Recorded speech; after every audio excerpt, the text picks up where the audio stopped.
Hello good morning friends. जैसे कि हम लोग बात कर रहे थे लास्ट वीडियो में about continuity and how to find continuity of function at a particular point. तो आज हम बात करेंगे थ्योरम्स ऑफ कॉन्टिन्यूटी। तो number one states that sum difference product and quotient of two continuous functions is always a continuous function. अगर मैं कोई भी दो फंक्शन लेता हूँ जो कॉन्टिन्यूअस होता है हर जगह, तो उन लोग का sum, difference, product and quotient will be continuous function. However the ratio fx by gx is continuous at x equal to a only if g of a not equal to 0। मतलब अगर मैंने एक फंक्शन लिया fx and gx और मैंने किसी particular point में check किया कॉन्टिन्यूटी, तो ये तब भी कॉन्टिन्यूअस होगा जब नीचे का जो फंक्शन है gx वो उस पर्टिकुलर पॉइंट a में कभी जीरो नहीं होगा, तो ये क्या होगा, कॉन्टिन्यूअस होगा। जैसे कि मैंने बताया था आपको 1/x - 2 ये क्या होता है, ये x equal 2 में अनडिफाइंड होता है, इसलिए हम लोग क्या लिखते हैं बगल में x not equal to, that is the domain of this function will not include x equal to। तो hence the function is continuous at x equal to 2, so it is continuous at x equal to 2, that is जो function है वो क्या होगा, 2 के अलावा बाकी हर जगह में क्या होगा, कॉन्टिन्यूअस होगा। मतलब ऑल रियल नंबर एक्सेप्ट 2। ठीक है, अगर g ऑफ a 0 हो जाएगा तो ये क्या होगा, ये अनडिफाइंड हो जाएगा, इसलिए बोला गया है g of a not equal to 0।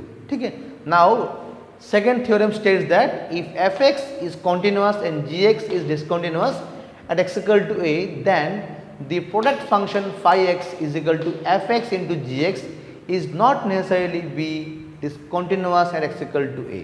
Now the product of two functions fx and gx, fx is continuous and gx is discontinuous at x equal to a, then the product fx is into gx ये क्या होगा, ये जरूरी नहीं है कि हमेशा discontinuous ही हो। ठीक है, maybe it is continuous. देखिए example, cos of twice x plus 1 into pi by 2 into box x।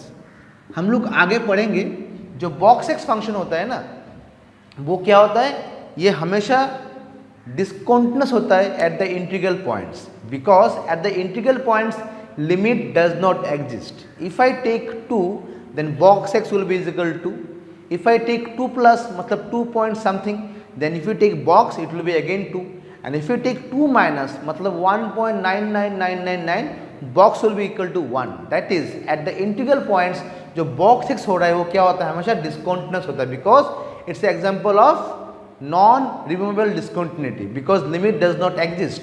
तो इसके लिए क्या हो रहा है, for x equal to 1, x equal to 2, if I put any integral value this quantity will be always 0, because cos is 0 at the odd multiple of pi by 2।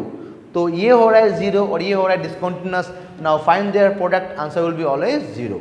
मतलब क्या हो रहा है, एट ऑल इंटीग्रल पॉइंट्स ये होगा continuous, because 0 हो रहा है, आंसर हमेशा सेम होगा।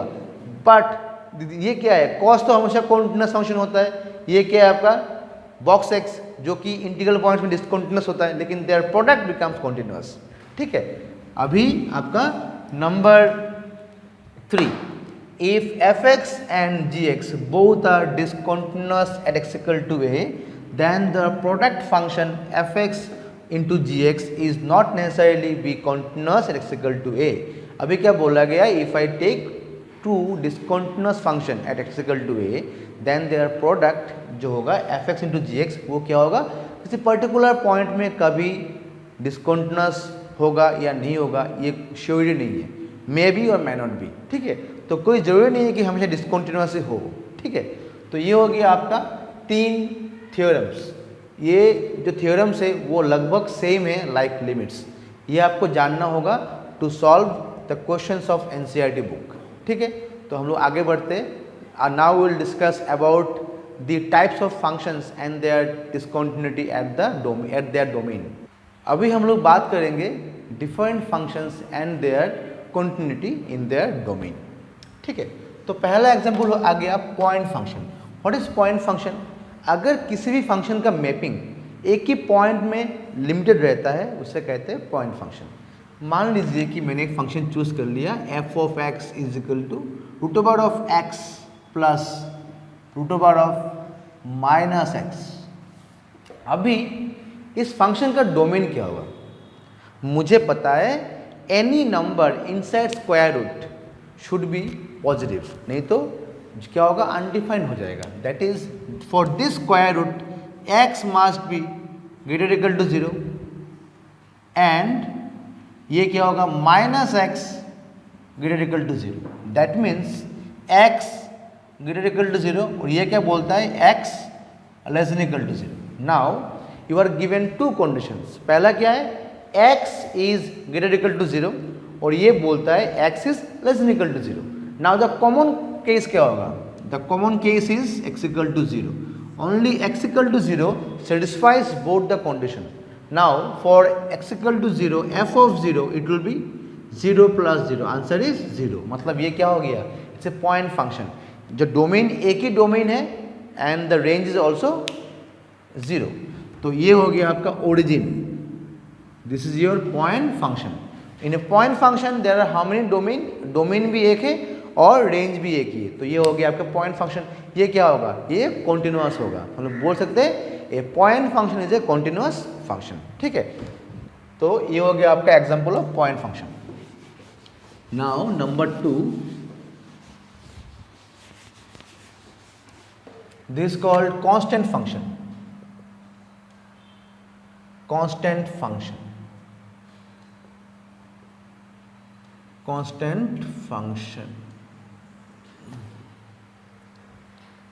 f of x is equal to k where k is a constant. तो ये क्या है? Example of a constant function. For any real number x, if I put the value of x in this function, the result will be a k. That is, for all x belongs to R, your range will be k only. This is called a constant function. That is that it will be a straight line parallel to x axis. ये आपका हो गया y is equal to k. For x equal to 0, this is k. For 1, it is k. For 2, it is k. For any value of x, your answer will be k. Now, this is a continuous graph. A straight line is a continuous graph. तो ये आपका हो गया एक continuous figure. That means a constant function is a continuous everywhere. ठीक है, ये आपका हो गया नंबर 2। अभी हम लोग बात करेंगे रिगार्डिंग मॉडुलस फंक्शन। ये काफ़ी इंपॉर्टेंट चीज़ है, जानना बहुत ज़रूरी है। Number 3, this is modulus function. Modulus function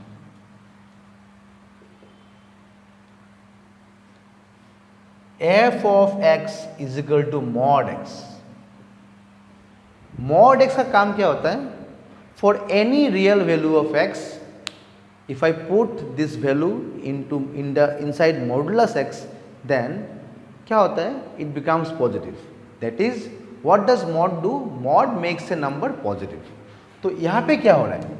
यहाँ पे हो रहा है कि मॉडुलस फंक्शन जो है वो दिखने में कैसा होगा? वो दिखने में ऐसा होगा। When I take positive value of x, that is x is positive, mod does nothing because it remains same.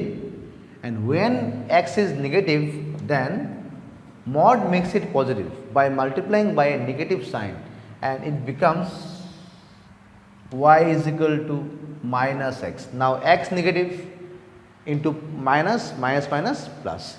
This is your modulus function. This is your modulus function. This point is x equal to 0.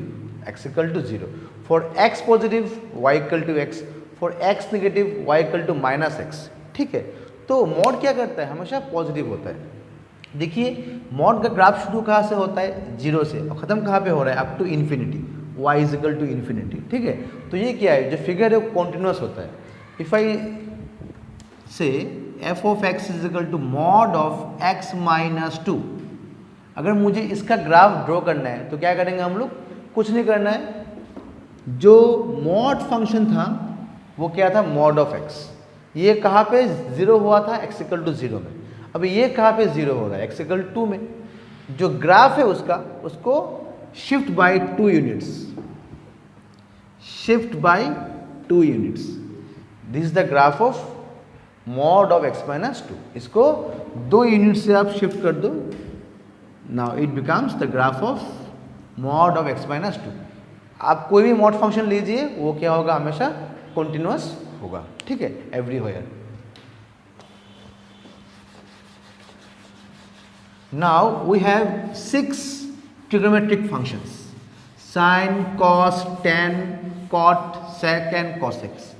We will see their graphs and the points of discontinuity. तो trigonometric function,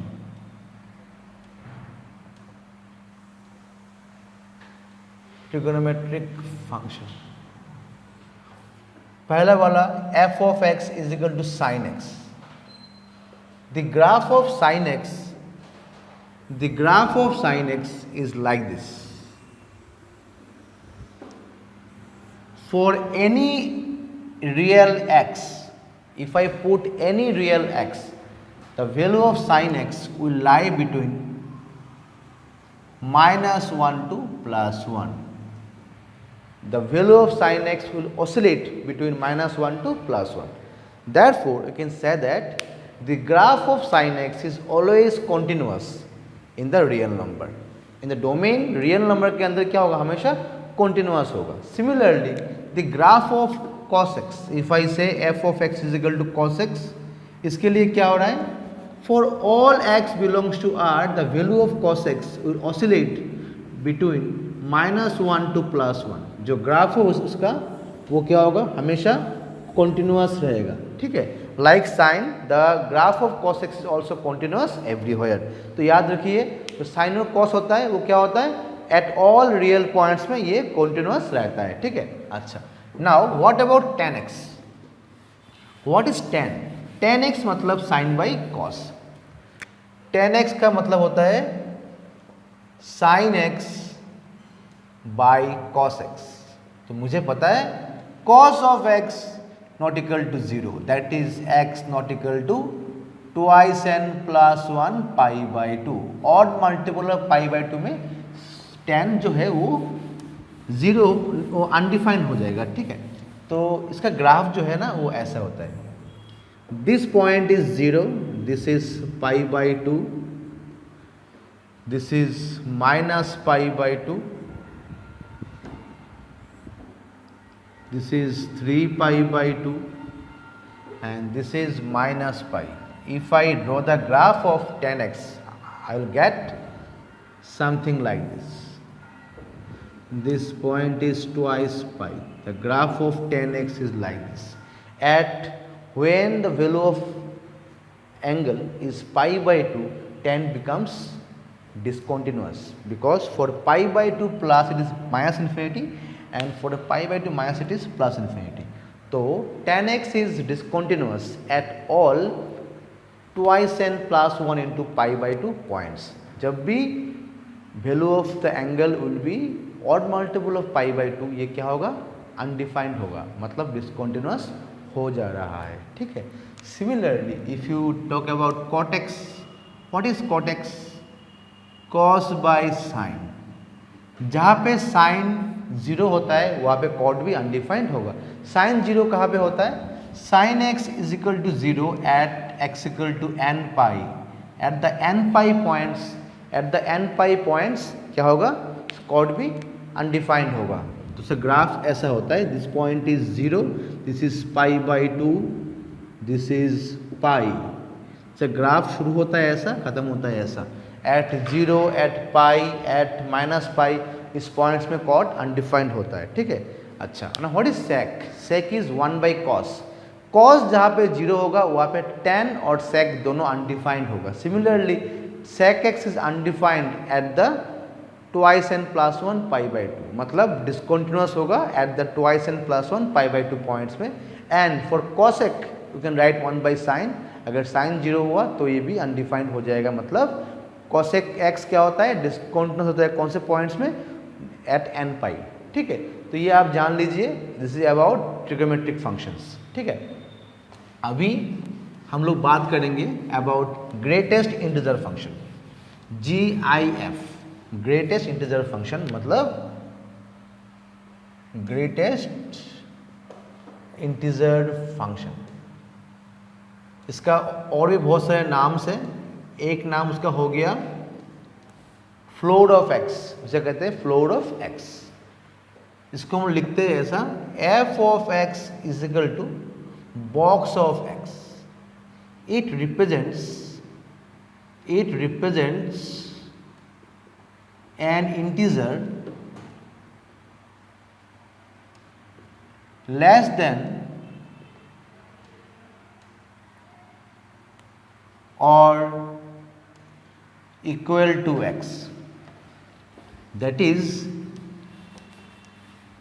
the range of box x will be always an integer which will be equal to either equal to x or less than x. If x is an integer, then value will be x. If x is an fractional number, then value will be less than x. That is, if I take 5.6, if I take its box, it will be is equal to 5, because 5.6 है उससे छोटा number कौन सा है, 5 है जो integer है।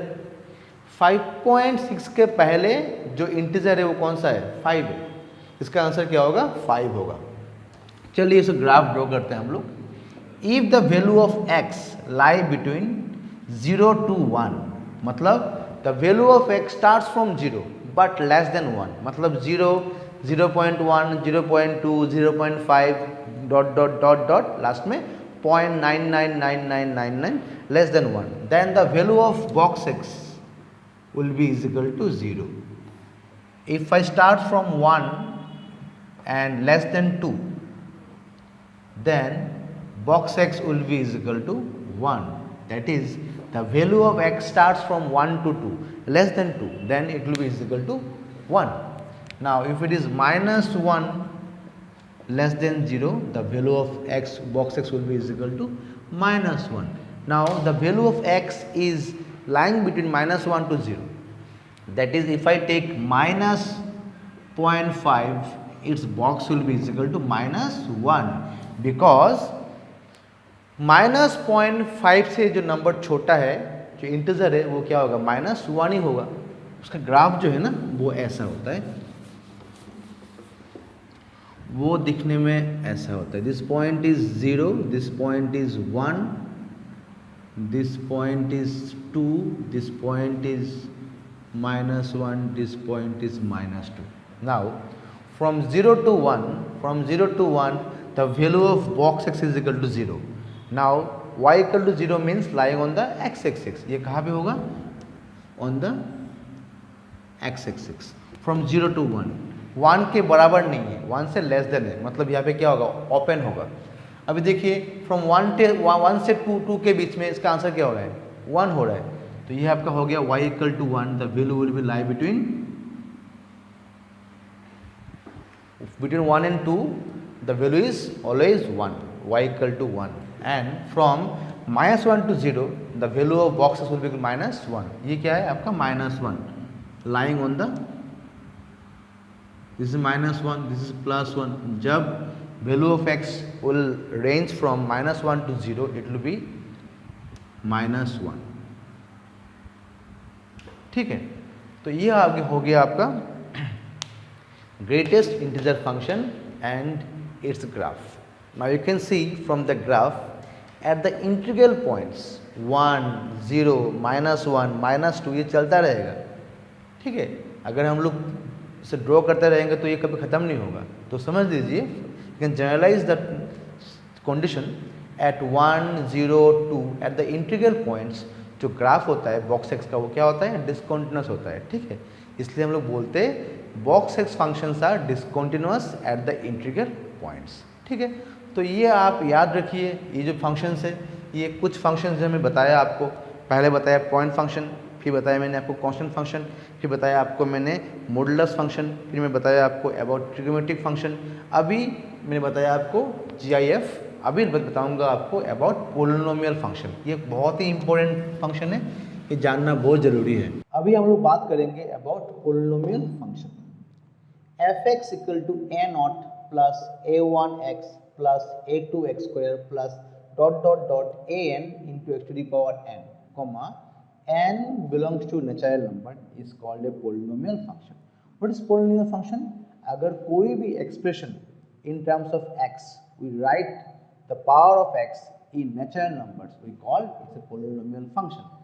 ये क्या होता है? It is continuous everywhere, continuous everywhere. आप कोई भी x पुट कीजिए, ये क्या होगा? हमेशा कॉन्टिन्यूअस होगा, क्योंकि अगर डिस्कंटिन्यूअस होना है तो क्या होना चाहिए? देयर मस्ट बी 1/x और रूट ओवर ऑफ x।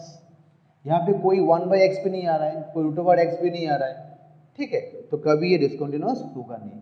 तो आप कोई भी फंक्शन लीजिए इस फॉर्म में, मान लीजिए कि आप ये वाला ले लिया आपने x² + 2x + 3, ये भी होगा आपका एक पोलिनोमियल फंक्शन। आपने ये पकड़ लिया x³ + 2x² - x + 3, ये क्या है? ये भी आपका हो गया एग्जाम्पल ऑफ पोलिनोमियल फंक्शन। लेकिन x² + 1/x - 1 ये पोलिनोमियल फंक्शन नहीं है, this called rational function. This is the ratio of two polynomial function. ये कहाँ पे कॉन्टिन्यूअस होगा? एक्सेप्ट x = 1, hx/fx/gx उस फॉर्म में है, ठीक है ना। तो इसे कहते हैं polynomial function. All polynomial functions are continuous everywhere and its domain. If you are given a domain, अगर आप लोगों को डोमेन बताया गया है तो क्या बोलेंगे हम लोग? The polynomial function is continuous in its domain, ठीक है। तो ये हो गया आपका examples of some functions and their continuity in their domain, ठीक है। ये जानना बहुत इंपॉर्टेंट है अगर आपको बोर्ड लेवल से क्वेश्चन सॉल्व करना है। अगर आप लोग पढ़ाई कर रहे फॉर JEE एडवांस के लिए या फिर JEE मेंस के लिए, तो आपको और बहुत सारे फंक्शन के बारे में जानना होगा जो कि कॉम्पोजिट फंक्शंस है, ठीक है। तो हम लोग इसके बारे में बात करेंगे नेक्स्ट वीडियोज़ में, ठीक है। और अगले वीडियोज़ में हम लोग बात करेंगे regarding the problems of NCERT book.